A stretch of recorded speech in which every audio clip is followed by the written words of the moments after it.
types of curvatures would be a C curve and an S curve, and we're probably all familiar with that. So this would be an example of a C curve because she is on the right in both the thoracic and the lumbar. What happened to my mouse? Right, thoracic and lumbar are both curved in the same direction.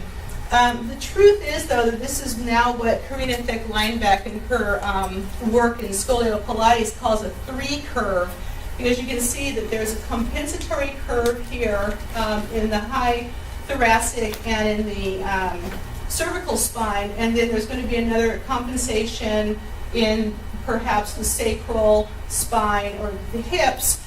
To write the person, if she was really in a C curve, she'd be walking around like this. Okay, right, so three curve. And as far as what they can do to help keep the curve from getting worse, because even in the case of a structural scoliosis, over time gravity takes effect. Those muscles on the convex side of the curve become lengthened and they actually become really taut. And so there can be painful muscle spasms that those muscles are spasming to try to, contract and keep from tearing. And then on the concave side of the curve, they just keep getting shorter and shorter. And so you can actually have a functional scoliosis overlaying a structural scoliosis, and that can worsen the curve over time. So education about what movements are appropriate and how to best address that individual curvature, which leads to empowerment, that the person who has scoliosis can do something about managing their condition, okay? And then results. There are results that have come out of Germany. I'll pass these around later, but there's a book that was written by the Schroet Clinic. Mother and daughter team have just a ton of photos and studies that they did showing that they could reduce curves by up to 32 degrees, okay, which is huge, all right? And then also Karina Thick-Linebeck has now put together a focus group, and I'm in that group of studying people with scoliosis and the effects of exercise on scoliosis. So it works.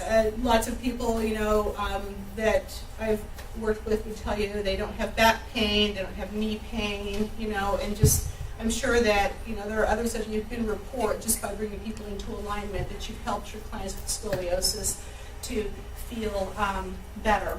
Okay, so that's right. We don't want to click on that link. So the why and when of elongation. So that's actually the little bit of education I could put into this. Are there any questions so far? So lungs can be compromised, other internal organs. There's simply less space in this torso for the internal organs. So we have lungs, liver, stomach, heart, gallbladder, bladder, spleen, all of the internal organs that are supposed to fit inside this person when they're like so now have less room, okay? And so blood flow and oxygen flow can be compromised. So in this one here, you can see there's a little shadow here, okay? That's actually where Linda has her concavity on this side, and it's barely noticeable because she's elongating. And in order to stretch that out, what I would do is have her move her right hand over toward her left